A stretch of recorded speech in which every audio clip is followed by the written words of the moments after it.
victory.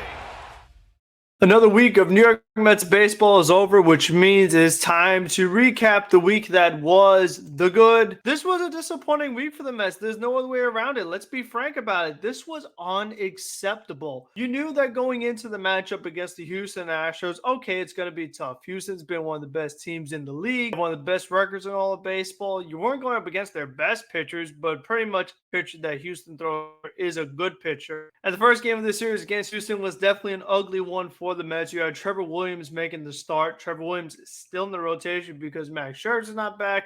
Obviously, Tyler McGill, Jacob deGrom still down. We know that. The Mets have not made any moves to add any more pitchers. So these are the guys that they're rolling out there again. Trevor Williams went 4 innings, gave up 3 runs, which, I mean, you would like more than 4 innings, but with 3 runs from a guy that's your number 7, number 8 pitcher, you'll live with that. But the real problem with this game was Chasen Shreve coming in after him and looking absolutely awful. Chasen Shreve in 1 inning giving up 4 runs on 3 hits and 3 walks. So you have this 3-batter minimum rule, and Chasen Shreve did a whole bunch of damage to the Mets within 3 batters. You have the opportunity after those 3 batters to pull Chasen Shreve from the game and bring in another pitcher that's going to keep the game close, be more competitive, because Chasen Shreve, he clearly didn't have it. When you see Shreve walking that many guys, he's not someone that normally walks hitters. You knew that was a big-time red flag.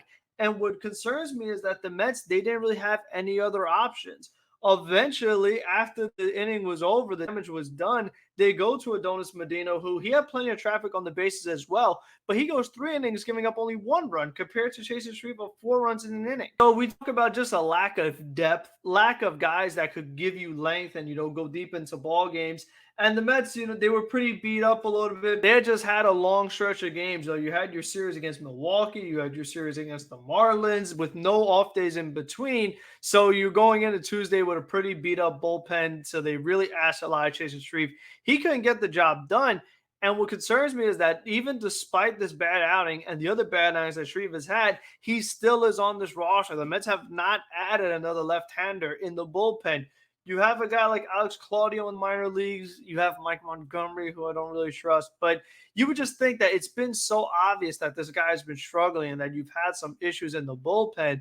And you don't have to wait until the trade deadline. I mean, I just feel like if the Mets really address this need, it's clear that they could use a little more bullpen help, that they would at least try to make a trade or call up one of their young arms or just do something. It's just very frustrating because you feel like the Mets are just giving up the game when you see Shreve get absolutely shelled like that, and the Mets offense doesn't have too much going on against the Houston pitching. And it was just an ugly loss in that first game. And the second game looked like more of the same. Carlos Carrasco was on the mound. He had been pitching really well recently, but all of a sudden the long ball really affected him. He gave up 5 runs in 2 1/3 innings. He left the start early due to some back tightness, lower back tightness. And we were kind of concerned, okay, now are we going to have another pitcher go on the injured list? Because like I said earlier, you already have Scherzer, deGrom, McGill. You really did not want to add another one. But luckily, Carrasco is okay. He should make his next start, which will be against the Houston Astros again, but this time at Citi Field. And it was just another really frustrating game because the Mets are just automatically out of it against this Houston pitching. When you give up this many runs to the Astros, it's really hard to make the comeback unless you have Aaron Judge on your team. If you don't, then the Astros pitching is probably going to shut you down. And what's absolutely crazy to me, I mean, I guess this is semi-good, is that Yohan Lopez comes in after Carlos Carrasco, a guy who we don't have much faith in as a pitcher. He goes 2 2/3 scoreless innings, only giving up 1 hit. So how does Yohan Lopez outpitch Carlos Carrasco? That was just absolutely crazy to me. I'm not complaining because at least it kept the Mets slightly in the game and gave them the opportunity at a comeback. Tommy Hunter follows up with inning a 3rd scoreless. Julie Rodriguez inning a 3rd scoreless. And then Edwin Diaz gets the last batter just to get some work in because he hadn't pitched in a few days. And the Mets were going to have an off day after this second game against the Astros. So you don't want Edwin Diaz to sit too long because he's one of those guys that if he does sit too long, he can kind of lose some of his effectiveness and then his command gets a little wild. So him only throwing 6 pitches there, I didn't mind it, especially because at that time it was 5-3. So it still was a close game. You wanted to keep Houston right where they were. And the Mets did have some opportunities to get back in this game, but Eduardo Escobar not coming through, the bases loaded. Dom Smith with a couple big strikeouts. Tomas Nido doing nothing, not surprising. J.D. Davis striking out. I mean, P. Alonso struck out 3 times in this game. So it was just far too many strikeouts for a team that does a really good job of for a team that does a really good job. It was just too many strikeouts for a team that does a really good job of putting the ball in play. But when you're striking out like that, it really makes it tough to move runners over, get those sacrifice flies, those infield hits that the Mets have gotten throughout the course of the season. So you end up getting swept in that 2-game set against the Houston Astros. And that definitely is not how you want to start it off. And it's no excuse because the Houston Astros are good. Don't get me wrong. But if this team wants to go all the way, if this team wants to win the World Series, there is a pretty good chance that they will be facing the Houston Astros in the World Series. So if you want to be a team that's going to win it all, you have to prove that you can beat Houston. Now, we've seen before where the Mets lose every game to a team in the regular season, then beat them in the playoffs, as they can face Houston again. Like I said earlier, this time in Citi Field. So I really hope to see a change, but it's going to be the same pitching matchups. You're going to see Trevor Williams and Carlos Carrasco again. So going to need better starts out of both of them. The Mets have the off day on Monday, so at least they will have more of a rested bullpen going into their series against Houston. You'll have a rested Drew Smith, rested Edwin Diaz, rested Seth Lugo, Tommy Hunter, guys like that. He's been really good. I mean, if you want to talk about the good of the week, Tommy Hunter has been a really pleasant surprise because we saw Colin Holderman get hurt, and we, like I said, we've just seen so many injuries in the pitching, whether it's starting pitcher or relief pitcher. And having Tommy Hunter come in, he had spent and he's a guy that also was injured, but now he's getting his opportunity with the Mets again, and he's been great. He's yet to give up a run, and we saw scoreless streaks with Nogosek and Holderman. You know it's not going to last forever, but the longer that Tommy Hunter can keep doing what he's doing, the better it will be for the Mets. So that definitely is a good sign of this week. And to continue on with the good, the first game against the Marlins for the New York Mets was good as they won that one 5-3. This was a really big game for Francisco Lindor as he drove in 4 of the runs for the Mets. He got to start off with a solo home run, and then he had a big 3 RBI double after that crazy play with Luis Astudillo missing the tag on Brendan Nimmo, and then the throw to first not in time.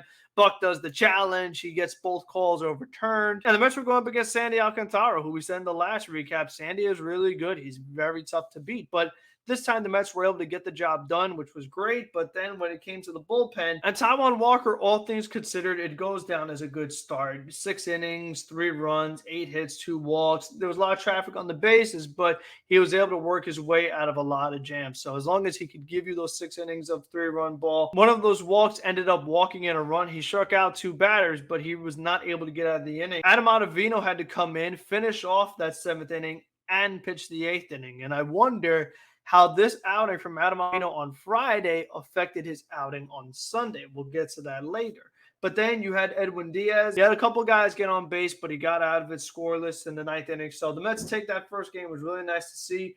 Mark Canha also had a home run in this game, so Canha continues to have a good season. And then Saturday, the Mets have another good game. This was a big game for Pete Alonso as he had 2 home runs. You also had Canha, Escobar, and Nimmo driving some runs, so that was good to see. And Chris Bassett put together a pretty nice start, 7 innings, 6 hits, 3 runs. Gave up a couple of long balls. So that was disappointing, but getting 7 innings out of your starting pitcher is really, really important. Seth Lugo had a really good 8th inning, and then Edwin Diaz struck out the side in the 9th inning. So that was another good win for the Mets. But then on this last game, Sunday, I mean, this was really disappointing because you beat somebody like Sandy Alcantara, but now you're facing a pitcher in Daniel Costanzo, who is not a good pitcher, but you wouldn't be able to tell. The Mets had a really good opportunity right in the first inning. Now you have Lindor and Alonso at the plate, the 2 guys that have been the best at driving in runs for the Mets. They don't come through. Pop up by Lindor, fly out from Alonso, and then you have Mark Canha not coming through as well. So that was a huge opportunity in the first inning that the Mets missed, and you were like, oh man, we could really use some runs there because we have David Peterson on the mound.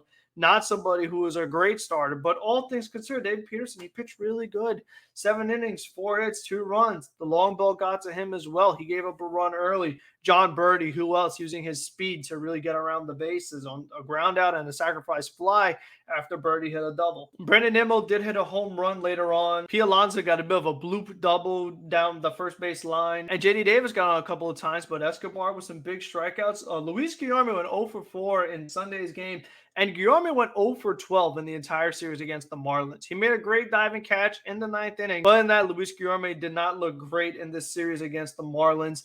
The Mets lost Jeff McNeal in their last game against the Marlins on Monday. Due to hamstring tightness, he was trying to score on a wild pitch. DH. You definitely could see the Mets missing Jeff McNeal in this lineup because McNeal has been one of their better hitters. He's well on his way to making the All-Star team because he's been so good, and not having him, you definitely could see a big difference in the lineup. And one of the things that made no sense to me was in the ninth inning, Mets have a runner at third, and you have James McCann at the plate who has yet to get a hit in this ball game. We know James McCann has struggled with the bat in his tenure with the Mets.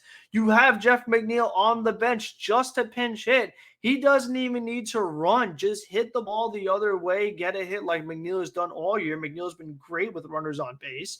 You could have took the lead and at least given you a little bit of cushion going into that ninth inning so that if you were to give up a home run, which Adam Ottavino did, giving it up to Nick Fortes, the backup catcher of the Miami Marlins. Who exactly? But he had a big home run off of Adam Ottavino's slider, and then that was it. The Mets lose this game in the ninth inning, 3-2 in walk-off fashion. And like I said in the beginning, it's just completely unacceptable. This was Daniel Costanzo. The Mets are supposed to have one of the best offenses in the National League. You can't tell me you're only scoring 2 runs. Nimmo got off to a good start in this game. He got 2 extra base hits to start off, but then he started going back to grounding out. Lindor, nothing to show. Lindor, Alonso, who were so good in the first 2 games, not so much in this last game. Like I said, Mark Canha doing nothing.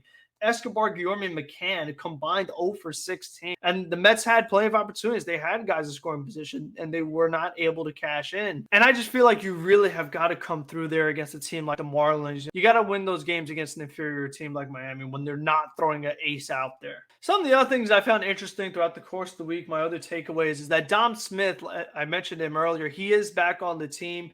He got called up because the Mets had to lower the pitchers. You can't carry 14 pitchers anymore. You got to carry 13. So they sent down Yohan Lopez. Dom Smith comes up. And Dom Smith, he had like a hit here or there, but I still am not impressed. I still don't think Dominic Smith belongs on this team. I would have rather seen the Mets go a different direction, whether that be a Daniel Palka. At least I know he has home run power. Dom Smith is still yet to hit a home run this season. Maybe even call up Mark Vientos. He's hit plenty of home runs in the minor leagues. I know his ground ball rate is pretty high. Strikeout rate is pretty high. But I just think the Mets need to try something new on this bench because we've said it all season. There still is not an established DH. We see the inconsistencies from J.D. Davis. Obviously, Dom has not been good. Nick Plummer, we haven't seen him in a while. So that is something that still has got to be figured out for the Mets. And it's just very frustrating because, like I said earlier, you don't have to wait to the trade deadline. It's clear that you have a problem at DH, and it would be nice if the Mets were proactive, did something about it, and get somebody new on this team. The Mets did sign somebody. It is Ender Inciarte to a minor league deal. Ender Inciarte, you probably know him as the former Brave, robbing New York Met home runs. The most infamous, it was a Yoenis Cespedes home run a few years ago on Fox. It was a Saturday night game. Then Inciarte made a great catch. It was at the end of the game. So that's probably what you know him best for. He's always been known as a defense first kind of center fielder. Never been a great hitter. He's only gotten worse. So I don't think we'll see him at any point this season, but he is in the minor leagues for them right now. And then there was hope that Max Scherzer was going to be able to start this last game against the Marlins. He only threw 75 pitches in his rehab game on Tuesday with the Rumble Ponies. But Max Scherzer is going to get one more rehab start and then should be back next Sunday against the Texas Rangers. And speaking of the Texas Rangers, the Mets will be facing them this weekend, and that's a big series for the Mets because you're going to face Houston again. Hopefully, you can win at least one this time, but who knows? They might lose both again. But you face a team like the Texas Rangers that are under 500. They don't have very good pitching. They have some guys that can hit home runs. You have got to win this series and hopefully a sweep. Give me a sweep. I don't want to see the Mets lose another game to a team under 500 in such a short period of time. So we definitely need a better week out of them if they want to stay in first place and try to not get the Braves get too close. But until next week, thank you for watching. Thank you for Empire Sports Media for sponsoring this video and having it on their website. Make sure to check them out for all your New York sports content. Links are in the description. And until the next one, be safe, be smart, be healthy. Let's go Mets.